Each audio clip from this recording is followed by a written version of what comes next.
আপনি কি স্বপ্নে নবী মোহাম্মদ সাল্লাল্লাহু আলাইহি ওয়াসাল্লামকে দেখেছেন? 2 বার। সত্যি?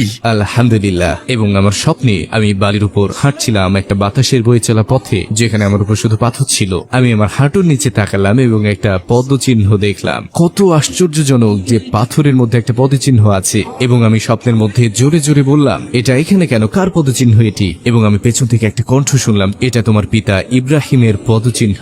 আমি বললাম, আমার বাবার নাম ইব্রাহিম নয়। তিনি বললেন, নবী ইব্রাহিম।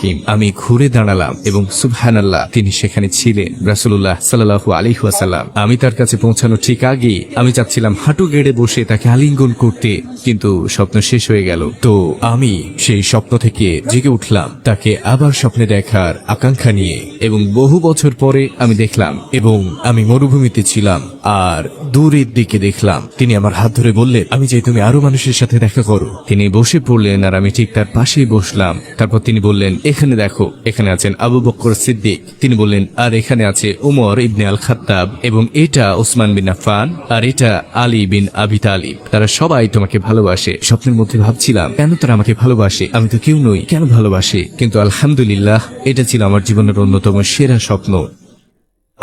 আমি আপনাকে ভালোবাসি হে রাসূলুল্লাহ, আমি আপনাকে ভালোবাসি।